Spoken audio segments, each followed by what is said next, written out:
जय हिंद साथियों, मैं अमित कुमार और आप सभी को स्वागत है हमारे YouTube channel Amit study XYZ पर। आज का टॉपिक है भारतीय संविधान से सर्वोच्च न्यायालय एवं उच्च न्यायालय। इसका PDF मेरे टेलीग्राम चैनल पर है। आप मेरे टेलीग्राम चैनल से जुड़ सकते हैं और वहां से PDF डाउनलोड कर सकते हैं। अगर आप मेरे चैनल पर पहली बार हैं तो मेरे चैनल को सब्सक्राइब कर लीजिए। तो चलिए आज का सेशन स्टार्ट करते हैं।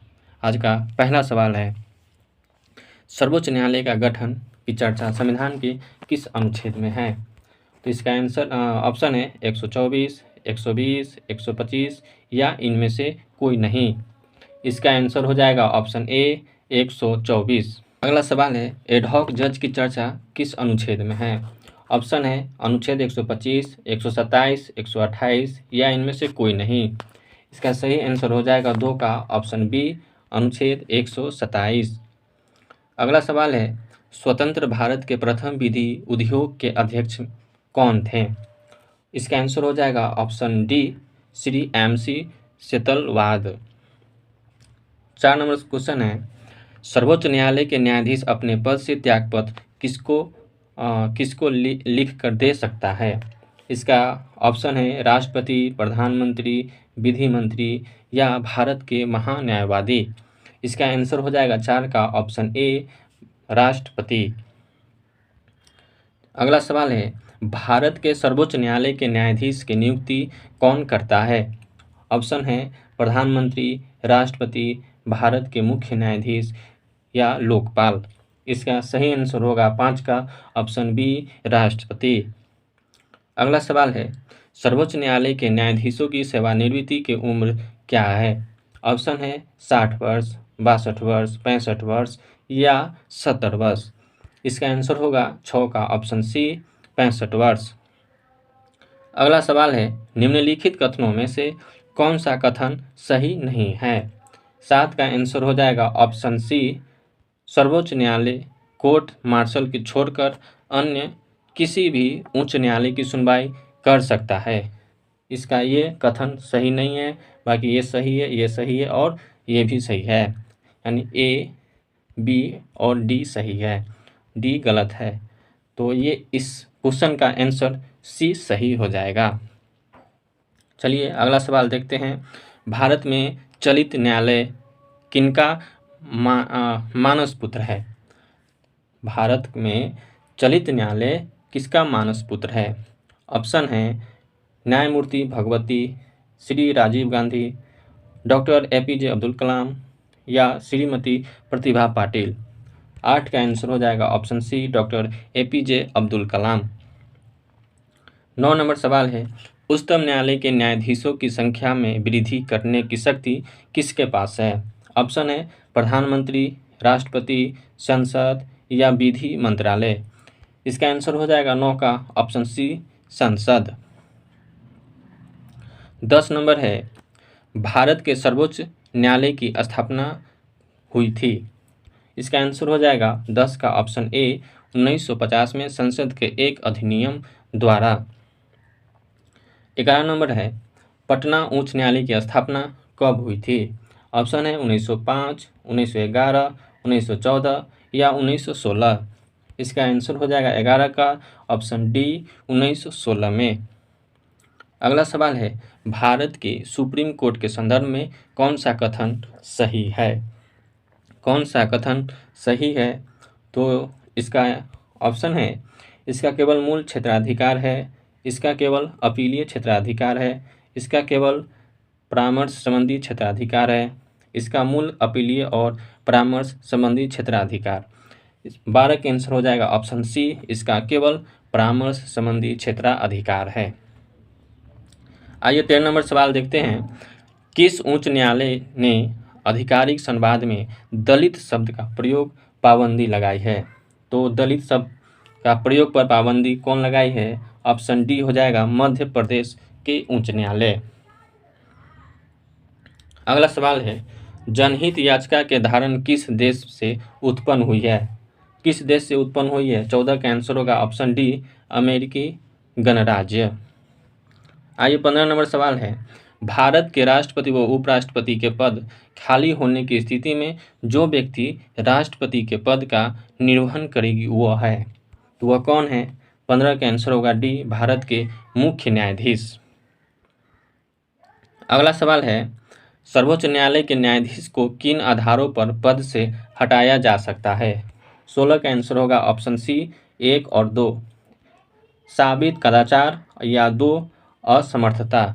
इसका ऑप्शन सी सही हो जाएगा, 1 और 2। अगला सवाल है, हाई कोर्ट के गठन की चर्चा संविधान के किस अनुच्छेद में है? इसका ऑप्शन है 214, 215 या अनुच्छेद 217 या इनमें से कोई नहीं। 17 का आंसर हो जाएगा ऑप्शन ए 214। आइए अगला सवाल देखते हैं, हाई कोर्ट किस अनुच्छेद के तहत 5 प्रकार के रीट जारी कर सकता है? तो इसका आंसर होगा 18 का ऑप्शन ए अनुच्छेद 226। 19 नंबर सवाल है, भारत के उच्चतम न्यायालय के न्यायाधीशों की वर्तमान स्वीकृत संख्या कितनी है? तो उच्चतम न्यायालय की इसका आंसर होगा 19 का ऑप्शन डी 34। 34 होगा, 33 + 1 यानी 33 जज और 1 मुख्य न्यायाधीश। 20 नंबर सवाल है, सर्वोच्च न्यायालय के न्यायाधीशों की नियुक्ति की जाती है राष्ट्रपति के द्वारा।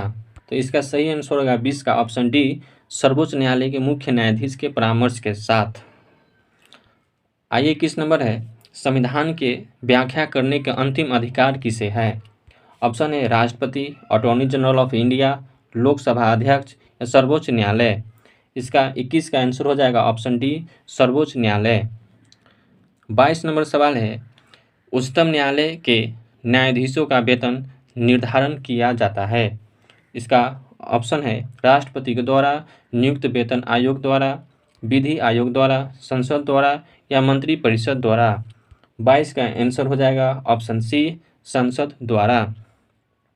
23 नंबर है, सर्वोच्च न्यायालय के न्यायाधीश नियुक्त होने के लिए व्यक्ति को कम से कम कितने वर्ष उच्च न्यायालय का एडवोकेट होना चाहिए? ऑप्शन है 20, 10, 8 या 25 वर्ष। इसका आंसर होगा 23 का ऑप्शन बी हो जाएगा, इसका 10 वर्ष। आइए अगला सवाल देखते हैं, भारतीय संविधान के किस अनुच्छेद के तहत सर्वोच्च न्यायालय भारतीय नागरिकों के मौलिक अधिकारों की सुरक्षा करता है? तो संविधान के किस अनुच्छेद के तहत? ऑप्शन है 74, 56, 32, 16। इसका सही आंसर होगा 24 का ऑप्शन सी, 32। आइए अगला सवाल देखते हैं, उच्चतम न्यायालय के कानूनी मामलों पर किसको परामर्श लेने का अधिकार है? ऑप्शन है प्रधानमंत्री, राष्ट्रपति, किसी भी उच्च न्यायालय को, या बी और सी।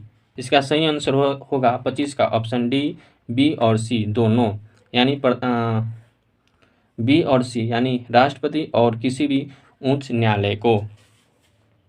इसका सही आंसर हो जाएगा ऑप्शन डी, बी और सी दोनों। 26 नंबर क्वेश्चन है, जनहित याचिका की शुरुआत किसके द्वारा की गई? 26 का आंसर होगा ऑप्शन सी, न्यायिक पहल द्वारा। 27 नंबर है, उच्चतम न्यायालय के न्यायमूर्ति का सेवानिवृत्ति की आयु क्या है? इसका ऑप्शन है 65 वर्ष, 60 वर्ष, 62 वर्ष, 58 वर्ष। इसका सही आंसर होगा 27 का आंसर होगा ऑप्शन सी, 62 वर्ष। 28 नंबर है, उच्च न्यायालय के न्यायाधीशों के वेतन और भत्ते दिए जाते हैं। इसका आंसर होगा 28 का ऑप्शन बी, राज्य के समेकित निधि से। 29 नंबर है, निम्न में से कौन एक रीट न्यायालय में कार्यवाही निलंबन होने की दशा में लागू किए जाते हैं? 29 का आंसर होगा ऑप्शन बी, उत्प्रेषण। आइए अगला सवाल देखते हैं, 30 नंबर, एक उच्च न्यायालय का न्यायाधीश अपना त्यागपत्र संबोधित करता है। 30 का आंसर है ऑप्शन ए, राष्ट्रपति। एक उच्च न्यायालय का न्यायाधीश अपना त्यागपत्र संबोधित किनको करेंगे? तो राष्ट्रपति को। आइए अगला सवाल देखते हैं, निम्नलिखित में कौन से मामले उच्च न्यायालय और उच्चतम न्यायालय की अधिकारिता में आते हैं? 31 का आंसर होगा ऑप्शन सी, मूल अधिकार का परावर्तन। 32 नंबर है, भारत के नीचे दिए गए न्यायालयों में से अभिलेख न्यायालय माना जाता है। तो अभिलेख न्यायालय माना जाता है 32 का ऑप्शन सी होगा, उच्च न्यायालय एवं उच्चतम न्यायालय। तो ये आज का 32 सवाल हम लोग कर लिए। तो आज का सेशन यहीं तक रहा। मिलते हैं किसी नए वीडियो में नए टॉपिक के साथ।